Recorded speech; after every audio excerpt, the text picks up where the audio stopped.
take a look at it from this side. The smoke exit tube, which is where the rubber tube is going to connect. And of course, this is going to extend outside the body of the tender. The filler tube and cap. And this gives you another side view, and you can see how the smoke and choo-choo on-off switch pivots right there in the center, and then provides the connection or disconnect. And of course, I gave this my usual good cosmetic rebuild, eradicating quite a bit of rust, especially on this coupler. The coupler was bent. It was distorted, so it had to be put back into its normal shape. But with this platform set aside, I had a free rein of what I could do on the chassis, which included, of course, removing all the wheels and axles. I've already shared in a previous video the best practice for doing that with the snap ring pliers. Removed all 6 wheels and axles, thoroughly cleaned beneath the train, cleaned the wheels and axles thoroughly, and then of course cleaned the contact springs or swipe springs. And then I shared in a previous video my best practice, or in a previous segment, of how to retension those. And you can see that they'll spring back. If I press down on the axle, it springs it right back into place, which means I'm getting good contact on those. I have found more than one time, trying to diagnose a train, why it was jumping around, why it start and stop, work sometimes and not work others, and then through a process of elimination, went down here beneath the tender where the pickups are, and found that there was just a fraction of space between these, and they were not always connecting unless maybe the chassis bounced or the wheels bounced and then bounced up and hit and touched the contact spring. That was easily corrected by putting more tension on the contact springs themselves. Go there. If you're having erratic performance in a locomotive, don't overlook the importance of these contact springs. I did not take any drastic actions on the smoke unit. I wanted to see what it would do first. I had a feeling that it was simply dry. That's the way I find most of these. They're just thoroughly dry. I put in some really high-grade Lionel, yes, Lionel smoke. That is a modern smoke. It's more, it's not as dense as the old American Flyer smoke. It's more like mineral oil, and it wicks very quickly. So based on the support I had from the Lionel help desk, I have started putting in anywhere from 10 to 16 drops of smoke if I would really want to prime a smoke unit, and it's worked great. I've got, like my 356, it smokes all the time. It just doesn't ever seem to quit. I got a feeling this one will too. My 322 does. If I turn it on, it'll start smoking.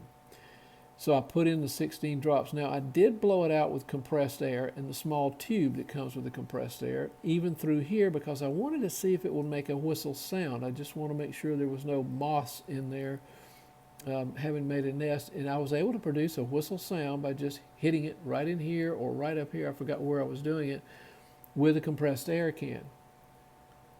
Cleaned the rest of it up.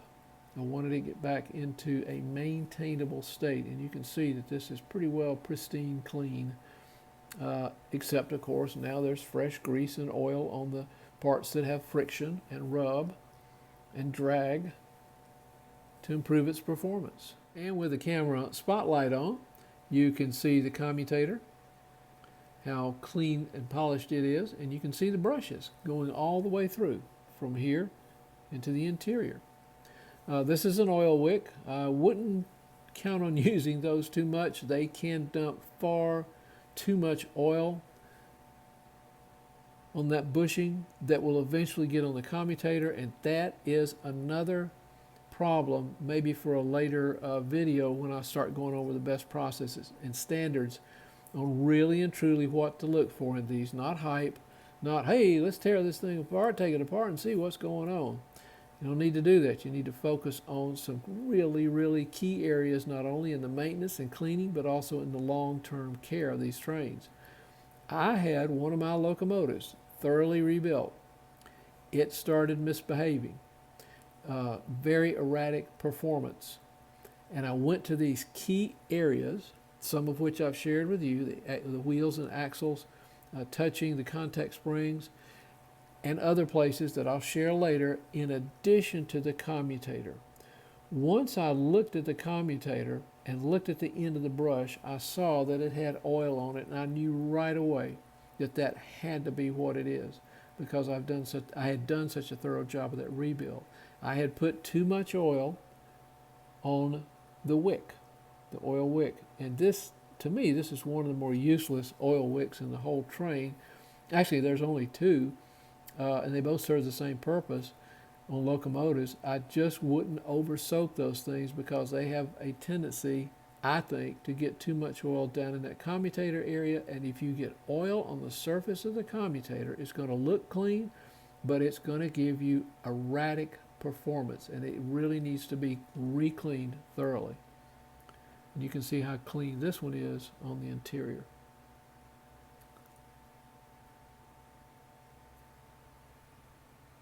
And that's going to about wrap up the smoke intender.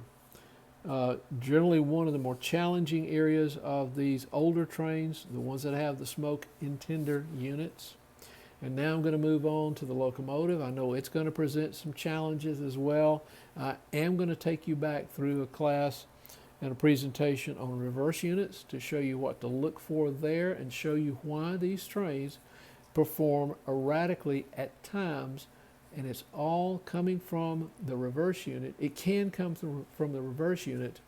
It is correctable, but it is not going to jump out at you. You have to know what to look for, and that's what I'm going to share with you. Things based on sound principles, practices, research, trial and error, control group, all of the above, and we'll get on with it. Thanks again for watching Dave's American Flyer Trains. So long, everyone.